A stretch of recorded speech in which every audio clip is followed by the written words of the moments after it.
said. It had been years since he had seen a star this close. The last time had been Earth's own sun, shortly after starting this mission. ETA might be a good 8 or 9 light minutes away, but he could practically feel the star's warmth on his flesh and found himself wishing he could step off the ship if for only a brief spacewalk. Another planet inched into existence from the cam's periphery. Icy white, it shimmered in the display as if a fine mist covered it. 3 moons orbited it, like circling gulls. "And there's ETA-5, Tag said, then looked at Kaufman. "I'm jealous. You get to set foot on her. I just sit in the lab and wait patiently for you all to bring me samples." "Jealous?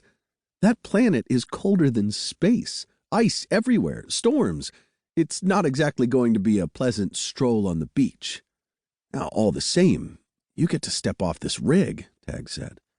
"I promise I'll bring you some nice souvenirs to make up for it." "That'd be appreciated." "Maybe some alien blood samples or something." "Even better. Bring back the whole alien," Tag said. Kaufman laughed. "We'll see what we can do." She guided Tag and Morgan past a couple of awestruck engineers. "How are the experiments going?" She was one of the only crew members aboard the ship that showed interest in Tag's work, and he enjoyed their conversations on both his work and the scientific theories involved. "As good as always," he replied. As much as he wanted to talk science with her, the sight of the viewport kept all thoughts of microscopes and cellular biology at bay. Morgan had been right. This was a good deal more interesting than the neural cells, and he couldn't help staring at the beautiful images swirling before them. "Here, saved you both a couple of seats," Kaufman said. She sat on a bench next to a Marine with a mohawk and another with arms as thick as Tag's torso. The other half-dozen Marines at the table passed around an unmarked bottle, pouring and throwing back drinks. The Marine with the mohawk looked Tag and Morgan up and down. "What, you bring us a couple of snacks, Kaufman?" "No room for science geeks here," the other, Williams, said with a defensive scoff. "This table's reserved for the big boys." "Make room and show some respect," Kaufman shoved Williams. Tag squeezed in beside her, and Morgan sat across from them. "When we get down on that planet, and some alien blows your brain out, these guys will be the ones that put it back in." Williams brushed a hand over his shaved scalp and winked. "Aren't you growing fresh brains in that lab, Dr. Frankenstein?" "He sure is," Kaufman said before Tag could answer. "Though I'm not sure you'd understand how we do it," Morgan said with a smirk. "All I was looking for was a yes," Williams said. "I don't care about all the science mumbo-jumbo." He downed another glass of whatever he was drinking and leaned closer to Tag. "If I lose mine, why don't you just grow me a new one? Or better yet, grow me a spare so it's ready to go when I get back." Kaufman eyed Tag knowingly. "Afraid the doc can't do that.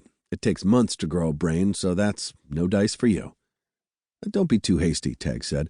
"You're half right." Kaufman's expression dropped. "It takes months to grow a normal-sized artificial brain, but if all I have to replace is one the size of Williams's, I think I can get it done in a day or 2. "That's cold, Doc. Ice cold." Williams grinned, then poured a drink and passed it to Tag. He threw it back. The drink, whatever it was, burned the back of his throat, and he pinched his lips together, refusing to cough in front of the others. It took him a moment to recover as he watched the viewport. Something new caught his eye. Not a planet, not a star. A shadow moved into the outboard cam's view. The dark silhouette slid over snow-covered ETA-5 like a lurking barracuda. "What is that?" Tag said, rising from the table. His pulse quickened. Kaufman's eyes went wide. "Three hells! I thought we were the only ship out here." "We are," Williams said. He paused for a beat. "Or we were." Tag's heart climbed into his throat. The ghostly ship moved to the edge of the cam's view. For a brief moment he held his breath. An itching sensation crept into the back of Tag's mind. The ship loomed larger, closer, then disappeared under the cam's view. "This isn't right." "How did we miss something like that?" Morgan asked. His question remained unanswered. A huge clanging sound reverberated through the mess, and the Argo shook. "All hands to battle stations," Captain Weber's voice boomed. "I repeat, all hands to battle stations." Kaufman and the other Marines shot from their seats and rushed.